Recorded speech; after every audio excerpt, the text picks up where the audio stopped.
আকাশ তখন ঝিমধরা নীল, চারিদিকে নিস্তব্ধতা, কিন্তু সেই নিস্তব্ধতার ভেতরেই ছিল এক অলক্ষ্য কাঁপন। ফার্মগেটের উপর দিয়ে উড়ে গেল একটি অচেনা শব্দের ঝাঁকুনি। কেউ বুঝল না সেটি আসলে কি ছিল। ঢাকার আকাশ কাঁপিয়ে দিয়েছিল যে শব্দ, সেটি হয়তো ছিল কোনো যুদ্ধ বিমানের মহড়া, হয়তোবা মিয়ানমারের জান্তা সরকারের ছোড়া সতর্ক বার্তা, অথবা হয়তো কিছুই না, শুধু আমাদের আতঙ্কিত কল্পনার ফিসফাস। কিন্তু প্রশ্নটা থেকে যায়, যদি কিছু হতো, যদি ঢাকায় পড়তো একটি মিসাইল, আমরা কি করতাম? একটি স্বাধীন রাষ্ট্রের সবচেয়ে বড় পরিহাস হলো তার স্বাধীনতা কেবল ভূমির উপরে থাকে, আকাশ থাকে দখলে অন্য কারো। আকাশটা আমাদের নয়, এই লজ্জা আর কতকাল বইবে? 1971-এ আমরা রক্ত দিয়ে স্বাধীনতা ছিনিয়ে এনেছিলাম, কিন্তু 2025-এ এসে আমরা সেই স্বাধীনতা রক্ষা করতে পারি না, না প্রযুক্তিতে, না কৌশলে, না প্রস্তুতিতে। আমাদের প্রতিরক্ষা ব্যবস্থার দিকে তাকালে মনে হয় আমরা যেন সেই প্রাচীনকালে পড়ে থাকা এক জাতি, যারা সাহসের গল্প বলে কিন্তু হাতে তলোয়ার নেই। কয়েকটি পুরনো চাইনিজ FM-90 মিসাইল, দু একটি মিগ ফাইটার যেগুলো ওড়ে কিন্তু যুদ্ধের মুখে টিকবে না, আর আছে কিছু সাহসী মানুষ, পাল্টা হামলার স্বপ্ন চোখে নিয়েই তারা মরে যেতে পারে, কিন্তু প্রতিরোধ গড়ে তোলা তাদের পক্ষে সম্ভব নয়। এই কি সেই জাতি যারা একদিন পাকিস্তানের আধিপত্য ভেঙে দিয়েছিল? এক সময়ের তৃতীয় পারমাণবিক শক্তিধর দেশ ছিল ইউক্রেন। তারা বিশ্বাস করেছিল বিশ্বের শক্তিধর রাষ্ট্রগুলো তাদের নিরাপত্তা দেবে, তাই পারমাণবিক বোমা ছেড়ে দিয়েছিল তারা। এরপর কি ঘটলো আমরা জানি। রুশ ট্যাঙ্ক যখন কিয়েভের রাস্তায় গর্জে উঠল, তখন পশ্চিমা প্রতিশ্রুতি ছিল কেবল এক বোবা সান্ত্বনা। নিরাপত্তা চুক্তির পাতাগুলো উড়ে গেল কামানের ধোঁয়ার ভেতর।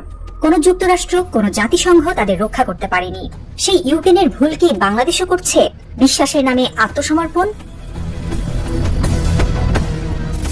যখন অন্য দেশগুলো মহাকাশে বেস চালায়, কৃত্রিম উপগ্রহ পাঠায়, তখন আমাদের বিজ্ঞানীরা 2 মাসের বেতন পান না।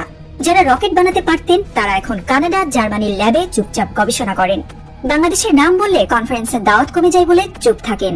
একটা সময় বাংলাদেশে এমন সব প্রতিভাবান তরুণ ছিলেন যারা কেবল মেধা দিয়েই বিশ্বের দাগ লাগাতে পারতেন, কিন্তু আমরা তাদের সম্মান না দিয়ে বিদেশে পাঠিয়ে দিয়েছি। আজ তারা কাজ করেন নাসার ভেতরে, স্পেসএক্সে কিংবা চীনের বিশ্ববিদ্যালয়ে। তারা রকেট ইঞ্জিনিয়ারিং শেখায়, অথচ তাদের নিজের দেশ আজও প্যারাসুট মডেলে ড্রোন চালাতে শেখেনি। বাংলাদেশের প্রতিরক্ষা প্রযুক্তিতে আজও নেই কার্যকর ড্রোন প্রোগ্রাম, নেই হাইপারসনিক মিসাইল প্রকল্প, নেই ইলেকট্রনিক ওয়ারফেয়ার সিস্টেম। আছে শুধু ফাইল ঘোরানো, সেমিনারে যাওয়ার সরকারি ফটো সেশন, যেখানে দেশকে উপস্থাপন করেন এমন মানুষ যারা এআই শব্দের ফুল ফর্মও জানেন না। একটি দেশের আত্মমর্যাদা তখনই নষ্ট হয় যখন মেধা নয়, বরং আনুগত্য হয় পদোন্নতির মাপকাঠি। মেধাবীদের কবর আমরা নিজেদের হাতেই খুঁড়ছি। আকাশ ফাঁকা হয়ে থাকাটা যেন তারই প্রতীক।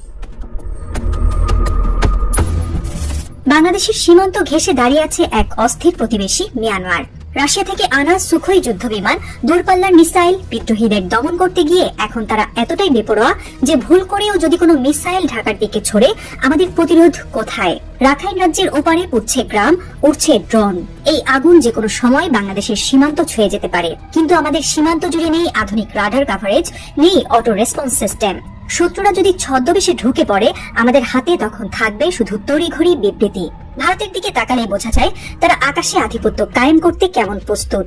রাফায়েল, তেজস, ব্যারাক, ব্রহ্মস সব মিলিয়ে তারা এখন একটি পূর্ণাঙ্গ আকাশ প্রতিরক্ষা বলয় গড়ে তুলেছে। শুধু তাই নয়, তারা স্পেস ডিফেন্স, স্যাটেলাইট ভিউ ও সাইবার ওয়ারফেয়ারে বড় অগ্রগতি করেছে। আমরা কি করেছি? কিছু অল্প সংখ্যক ট্রেনিং মিশন, কয়েকটি উচ্চ শ্রেণীর আমলাকে বিদেশে পাঠানো। তাতেই কি রক্ষা হবে জাতি? ইরানকে দেখো, 20 বছরের বেশি সময় ধরে তারা বিশ্ব থেকে বিচ্ছিন্ন, নিষেধাজ্ঞায় জর্জরিত। তবুও তারা ড্রোন বানিয়েছে, ক্ষেপণাস্ত্র বানিয়েছে, স্যাটেলাইট উৎক্ষেপণ করেছে। তাদের কোনো বিশ্বাসঘাতকতা থামাতে পারেনি, কারণ তারা প্রতিরক্ষা মানে কেবল যুদ্ধ না, আত্মরক্ষা জানে। ইরানের প্রযুক্তি তৈরি হয় ঘরের ভেতর। তারা নিজেদের ছাত্রদের ব্যবহার করেছে মসজিদের ভেতরে, বিশ্ববিদ্যালয়ের কোণে বসে বানিয়েছে স্মার্ট মিসাইল।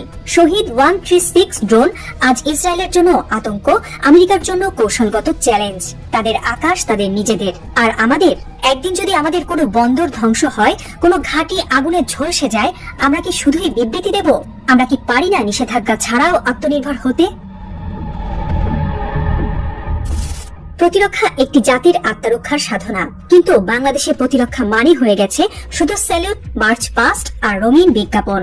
এই দেশে এখনো প্রকৌশল বিশ্ববিদ্যালয়ের ছাত্ররা জানে না কিভাবে কাজ করে একটি ইলেকট্রনিক যুদ্ধ ব্যবস্থা। সামরিক বাহিনীর অনেক কর্মকর্তা প্রযুক্তির সঙ্গে পরিচিত না থেকেও নীতি নির্ধারক। আমলাতন্ত্র এমন এক ছায়ার চাদর ফেলেছে যেখানে প্রকৌশলীরা জায়গা পান না, উদ্ভাবকেরা মুখ লুকান। যারা প্রতিরক্ষা বাজেট বুঝতে পারে না তারাই এই বাজেট বন্টনের দায়িত্বে। ফলে সবচেয়ে বড় প্রয়োজনীয় প্রযুক্তি কিনতে সময় লাগে 3 বছর, অথচ পার্টনারশিপ চুক্তি স্বাক্ষর হয় কয়েক ঘন্টার মধ্যে। সামান্য একটি ড্রোন প্রতিরক্ষা স্ক্র্যাম্বল করতে আমাদের ঘন্টাখানিক সময় লাগে, কারণ সেনাবাহিনী প্রতিক্রিয়া জানাতে পারলেও সরকার সিদ্ধান্ত নেয় দেরিতে। ফলে শত্রু চলে যায়, আমরা পরে ভাবি। এই যুদ্ধে হারছে মেধা, জিতছে ম্যানুয়াল প্রোটোকলের দেশীয় সংস্কৃতি। বাংলাদেশে এমন মেধাবী তরুণ তরুণী আছেন যারা 2 মাসে একটি মাঝারি রেঞ্জের ড্রোন বানাতে পারতেন, কিন্তু তাদের জায়গা নেই। তারা এখন গুগলের এআই ডিভিশনে, মেটার প্রোডাক্ট টিমে।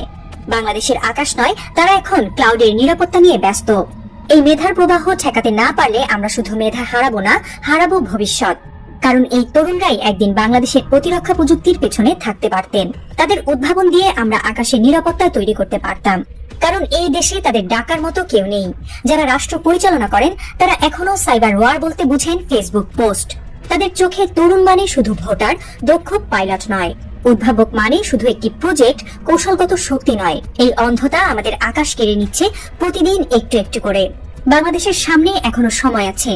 হয় আমরা ঘুম থেকে জেগে উঠি, প্রতিরক্ষা ও প্রযুক্তিকে নতুন করে নির্মাণ করি, নয়তো একদিন স্বাধীনতা থাকবে কাগজে, পতাকা থাকবে মাটিতে, কিন্তু আকাশ থাকবে অন্য কারো দখলে। আমরা কি ভবিষ্যৎ প্রজন্মকে শুধুই শহীদ মিনার দেখিয়ে বলবো এখানে যুদ্ধ হয়েছিল? এখন আমরা শুধু মনে করি। তেহরান, মস্কো, নয়াদিল্লি সবখানেই প্রতিরক্ষা এখন জাতীয় সংস্কৃতির অংশ। কিন্তু ঢাকায় এখানে বাজেট কম, চেতনা বেশি। এখানে প্রতিরক্ষা মানে বার্ষিক কুচকাওয়াজ আর বিদেশে পাঠানো কয়েকজন ব্রিগেডিয়ার। অথচ পর্দার আড়ালে শত্রুরা পরিকল্পনা করছে কোন সীমান্ত দিয়ে আঘাত করলে বাংলাদেশকে কোন ঠাসা করা যাবে। তাদের রাডারে বাংলাদেশের দুর্বলতা স্পষ্ট। একটি রাষ্ট্র যার আকাশ ফাঁকা, যার বিজ্ঞানীরা বিদেশে, whose leaders are asleep at the controls. এবং এখানেই শেষ হয় না গল্প, বরং এখানেই শুরু হয় এক অজানা অধ্যায়। কারণ কেউ কেউ হয়তো চুপচাপ লিখছে সেই গোপন নথি, বাংলাদেশ কিভাবে পাল্টে দিতে পারে খেলাটা। কুয়াশার আড়ালে এখনো কেউ কেউ হয়তো স্বপ্ন দেখে আকাশ আবার আমাদের হবে। কিন্তু প্রশ্নটা রয়ে যায়, আমাদের অনাগত রাজনৈতিক সরকার কি সেই প্রস্তুতি নিতে রাজি, নাকি আমরা শুধু কফি হাতে অপেক্ষা করছি পরবর্তী ধ্বংসের খবরের জন্য?